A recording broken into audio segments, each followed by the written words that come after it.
أنس بن مالك قال قال رسول الله صلى الله عليه وسلم تكن كاتب تعارف المدرس السلام عليكم الأولاد وعليكم السلام يا أستاذ। অনেক স্যাক্রিফাইস আর প্রতারণা থেকে অনেক কিছু শিক্ষা পাওয়া যায়। গেল একটা বছর 3 লাখ টাকার উপরে খরচ করে, সময় লস করে, স্যাক্রিফাইস করে আমি কি কি শিক্ষা পেলাম আজকে শেয়ার করব। আমার কাছে মনে হয় প্রত্যেকটি গার্ডিয়ানদের এই ভিডিওটা শেয়ার করা উচিত এবং মনোযোগ দিয়ে দেখা উচিত। পেজটি এখনই ফলো দিয়ে রাখুন। প্রতিনিয়ত আমি আপনার বাচ্চার জন্য অনেক কিছু শেয়ার করব। আপনি যদি সচেতন মা বাবা হয়ে থাকেন আজকের কথাগুলো প্লিজ মনোযোগ সহকারে শুনবেন। আশা করি আপনার বাচ্চার জন্য বা বাচ্চার ভবিষ্যতের জন্য অনেক ভালো হবে। প্রথমে বলি, আপনার বাচ্চাকে যদি ইসলামিক লাইনে পড়াতে চান তাহলে বি কেয়ারফুল। আপনি কি জানেন আপনার জন্য আপনার ফুলের মতো নিষ্পাপ বাচ্চাটির জীবন নষ্ট হতে পারে? আপনার একটি ভুল ডিসিশন এবং জান্নাতে যাওয়ার লোভ আপনাকে ধ্বংস করবে এবং আপনার বাচ্চাকেও ধ্বংস করবে। এই যে দেখেন বাচ্চাটার কত কষ্ট হচ্ছে, কত দূর থেকে আমি নিয়ে যাচ্ছি শুধুমাত্র ভবিষ্যতের আশায় এবং আল্লাহকে পাওয়ার আশায়। হাফেজ হওয়া কিন্তু ফরজ না। আমাদের দেশের সব থেকে ভালো বক্তা মিজানুর রহমান আজারি হুজুর কিন্তু হাফেজ না, আপনি জানেন? সে কিন্তু মাওলানা হয়েছে এবং সে দেশের বাইরে পড়াশোনা করছে এবং অনেক শিক্ষিত একজন মানুষ। আমি যে মাদ্রাসা দিয়েছিলাম এটা একদমই যাচাই বাছাই করিনি, একদম চাকচিক্য দেখে আমি ভর্তি করিয়েছি। এটা আমার জীবনের সবচেয়ে বড় ভুল। আর একটা কথা, অতিরিক্ত মাত্রায় মার্কেটিং দেখে কখনই বুঝবেন না।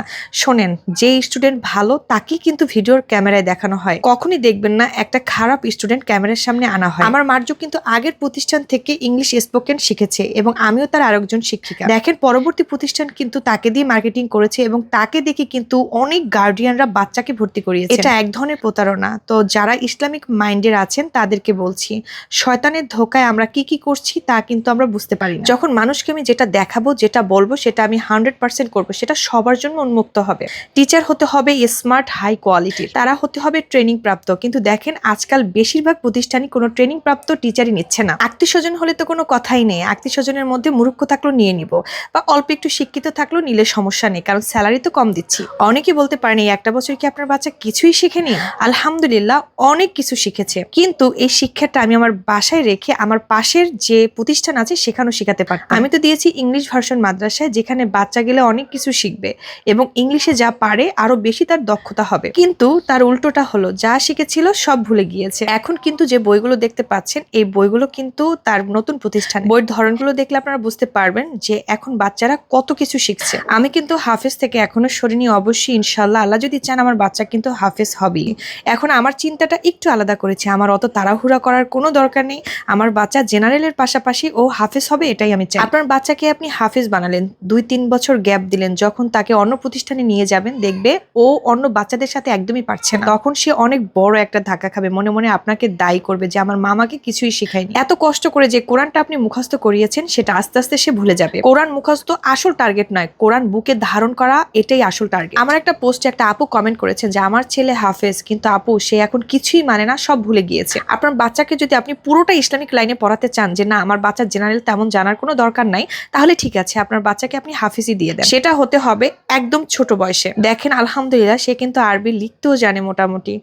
আমার কাছে খুবই আফসোস লাগছে, বিশ্বাস করেন, যে আমি কেন যাচাই বাছাই করলাম না। আমি একজন এডুকেটেড মাদার হয়ে আমি কেন কি যে বলবো, আসলে আমি ভাষায় খুঁজে পাচ্ছি না। আমি শুধু আল্লাহর কাছে কান্না করি যে আল্লাহ আপনি আমার বাচ্চাকে যেখানে ভালো মনে করেন সেখানে নিয়ে যান। অনেক মা বাবারা আছে বাচ্চাকে মাদ্রাসা দিয়ে কি পড়ায় না পড়ায় এগুলো কিচ্ছু জানে না। আগের প্রতিষ্ঠান জাস্ট খাতাটা দেখেন, 1 বছরের পড়াশোনা দেখলে আপনাদের মাথায় হাত যে আমি এত টাকা দিলাম।